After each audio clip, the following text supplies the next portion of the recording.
Hello, I'm Dr. Gloria Horsley. And I'm her daughter, Dr. Heidi Horsley. Heidi and I want to welcome you to Open to Hope Conversations, the podcast. We believe that the greatest gift you can give yourself after a loss is hope, using this moment to connect with others who have not only survived but thrived. So let's get started.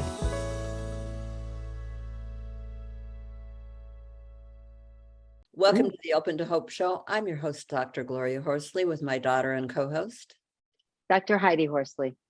Heidi. We've got a good friend on the show today who is so knowledgeable about the world in grief and loss, and I know he's going to be having some great tips and tools for you all on spiritual growth after loss. So Heidi, you want to introduce him? I'd love to, Mom. As you said, he's a good friend of ours, Dr. Galen Goben. He has a doctorate of ministry. He is a grief coach. He is the grief support director for Forest Lawn Memorial Parks and Mortuaries in Los Angeles, California. So welcome, Galen. Thank you. Thank you. It's so good to be back with you all again. Well, Galen, every time I think you, I have to smile because of Forest Lawn Mortuary, because as a kid, we all went up there to see that big, fabulous picture window of Christ. Yeah, the Last Supper window. It's a beautiful piece of our park there at Glendale, and has attracted thousands and thousands of people over the years. It's one of the beautiful elements that make the park a place more about life than death, and that's a real important part of what our founders' images and thoughts were. I love it. Wonderful.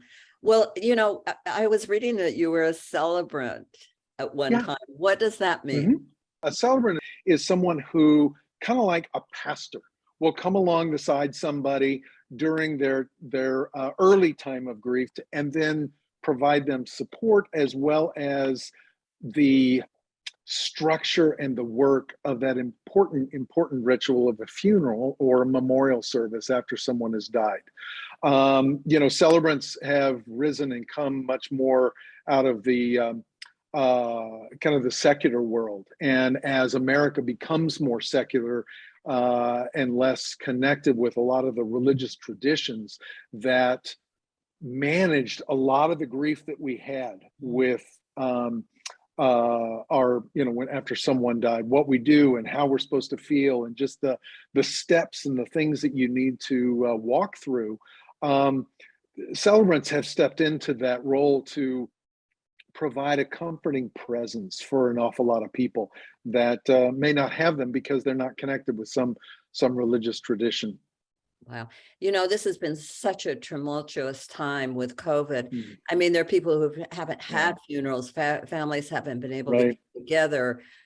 Some people haven't even had the funeral that they're going to have. They're even waiting now, maybe even after 2 years, to get the family together. I wonder, what is your thought about that? And what kind of tips and ideas do you have for people who have not been able to have the kind of ritual and family gathering that they had hoped? Well, the first thing I would say is it's never too late.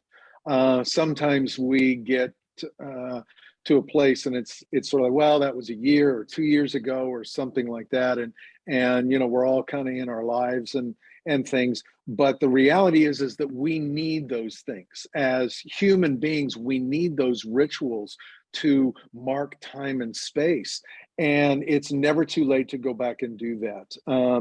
A colleague of mine has talked about, just as an example, a family that he served, and they were a funeral family, and they were like, we're not going to do anything. We're just going to get in and out of here as quickly as possible. And she came back to him a couple of years later and said she'd been to therapists, she'd been to talking with religious people and stuff, and they all said, look, you need to have a service. And 2 years after her loved one died, she had a service, and the whole chapel was full. Like 200 people showed up, because we need that place to say, and that time to stop, hold up, and acknowledge this incredible loss that we have had in our life. And if we don't do that, it leaves a hole in us. And it's something we continue to struggle with unconsciously, but it's something that we do continue to struggle with. Mhm. You know, one of the things, I mean, this is maybe my bias, and I'm an older person and all that. Mhm. I'm a little bit concerned about the celebration of life thing that people are doing now. Balloons and, you know, Yep. candy and all that. And it's like, you know what? They died. I mean, they're not going to be with us Mhm. anymore. There seems to be a place in my mind to sorrow and sadness. And I know this is old school, but I like seeing the body because I Yep. feel like it's an opportunity to say goodbye and also to realize that this person that is their body. They are not there. That's right. That's right. You're really wise with that, Gloria. There's, you know, we do need to, as my mentor and a friend of yours that you know, Dr. Bill Hoy says, we need to confront the body. And that's really important. We've done a lot of things to try to push our grief away and to stay away from it. But everything that we do to do that, not having services, you know, having memorial services, and there are times that we can and should do those things, but it's always best to have the body or some kind of, you know, even if it's the cremated remains there, you know, to acknowledge that, again, this is really a powerful moment, and something has dramatically changed in my world, that and this person is not going to be there. And I agree with you also that you know, funerals to me need to be, or memorial services need to encompass everything. You know, we need to laugh, we need to cry, we need to have the whole range of emotions there, because it is sacred space, and that person that we are honoring at that moment, we had a lot of different things that we experienced with them. We experienced laughter with them. I mean, every relationship has some laughter in it. Every relationship has some tears and some tension with it, you know, and we need to acknowledge that and to find a way to connect that person's story to the bigger story. As Fred Craddock has called it, the meta narrative, the bigger story of whether that is a religious heritage that you come out of, you know, a religious framework, whether it's Jewish or Christian or Islam, what's going on in the world. Is there, you know, how does this person's life fit into what is happening in the world and through their lifespan? You know, even if it's a secular kind of thing, understanding the world that this person has lived through, that becomes really important, because it bases and solidifies that person's life in history. And that way I believe we have a little bit less tendency to just let them slide off the face of the planet, if you will, and not and try not to be, you know, dealing with our grief in a focused manner. So it sounds like we need to validate and acknowledge and not minimize the fact that while we're going to have a continuing bond with them in the future, at the moment, it's very difficult that they have physically left our lives. That's right. That's absolutely right. Yeah. And to stay away from that and, you know, oh, let's have something happy or just a big party, doesn't get at everything. And I believe that we're going to go back and have to, you know, work with that in some way. And again, those rituals really help us move through that, and to encompass them all in a funeral or memorial service really is very healing for us. I know in Ireland, you know, anciently they had kind of parties, but they had the body there. Yes, they did. Really, that combination is pretty incredible. It really is. And the juxtaposition or the clash sometimes, you know, you can look at it in both ways of, you know, the sorrow and the joy. You know, I hear a lot of people that will say, you know, well, they're not here and they're happy and I want to celebrate that with them. That's fine. But don't leave out the part of you that says, and, not but, and I am hurting. I am missing them. They are not here. And that is going to require a transition for me from the reality of their presence to one of, living in my memories and other ways that I find that. Well, the other thing is, Galen, when my brother died versus my father, there was a very different response from the world. Mm-hmm. My brother died at 17. So there was a lot of acknowledgement that he was young and he died, and Yep. it was horrific. When my father died in his early 80s, people said, well, he's lived a good life. Mm-hmm. He lived a long life. He lived a full life. And that wasn't for me. Yes, that was all. While that was all true, I still miss him. And Absolutely. I still noticed that he was gone, and he died in, October of 2020. I'd never known a world without him in it. Right. So Mm-hmm. although he had lived a long life, it didn't make me miss him any less, if that makes sense. Right. No, absolutely. Absolutely. And I've heard that statement before, Heidi, and I want to go back and highlight that for people. Mm-hmm. That statement of, I never knew a world without them. Right. Those people in particular that are older than us, Mm-hmm. parents, older siblings and things, that really is a powerful way to understand what's going on. Because when somebody dies, our entire world changes. Mm-hmm. Right. And we need to stop. We need to pause. We need to slow down. That's, life at 3 miles an hour, if you will, a walking speed that says, hey, something's really different here. And I need to take stock of the landscape around me, because while I see familiar things and there's some stuff that's familiar, it sure feels real different. Mm-hmm. Absolutely, Galen. It's not kind of like an identity shift. Who It am is. I without my brother on the earth? Who am I without my father on the earth? It's like you kind of go into an existential place and think about your identity without that person. It absolutely is. Every loss that we have changes our identity on some level, and that just goes to that relationship and that kinship that we have that Bill Worden has talked about. That sense of who is this person and who are they to me. Our Mm-hmm. world will change more with the depth and the closeness of that relationship that we have. And it does change our identity. Absolutely. I want to go full circle for a minute before we close the show. And I would like you to talk to the people who have had a loss during COVID. Do you have any thoughts for them?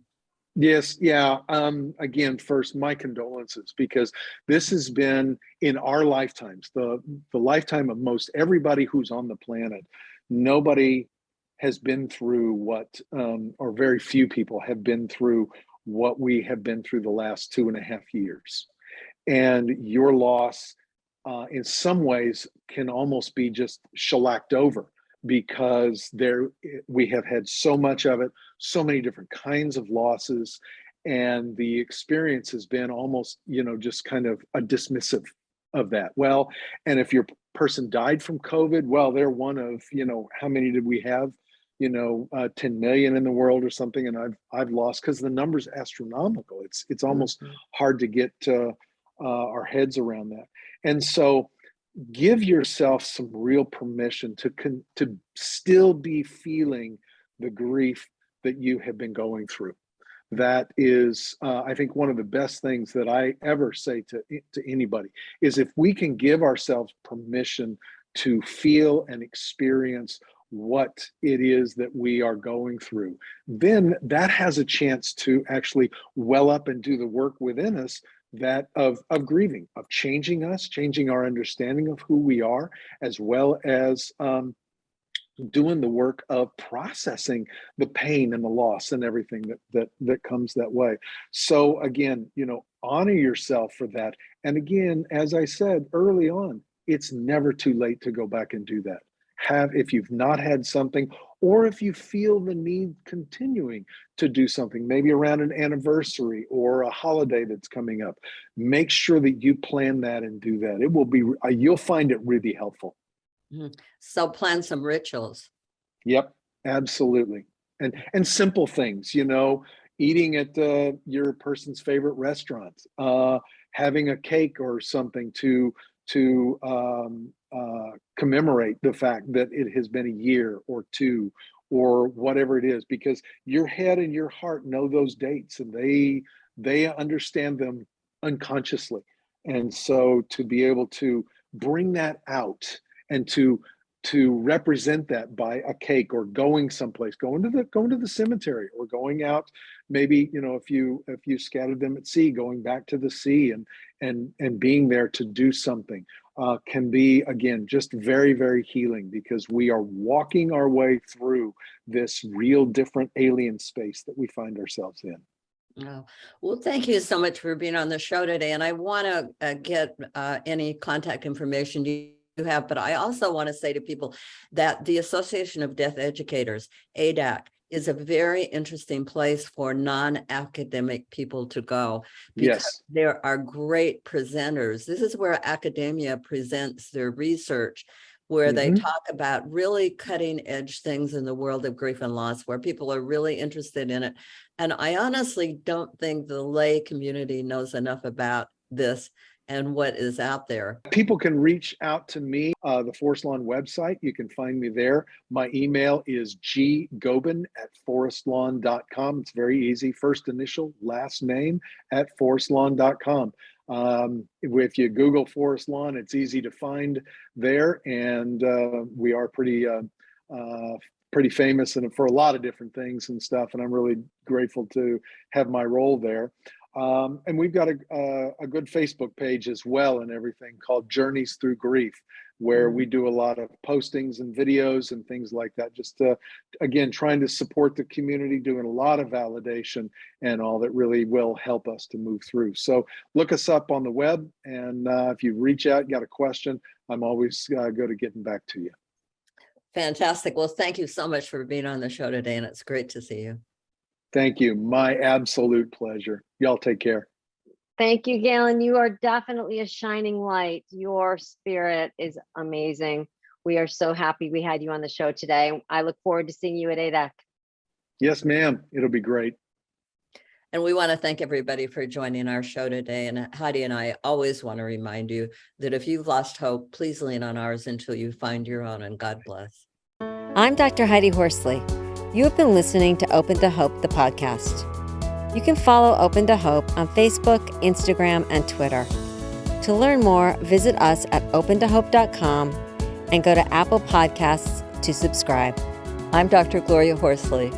Join us again next week for another Open to Hope conversation, where we invite you to lean on our hope until you find your own.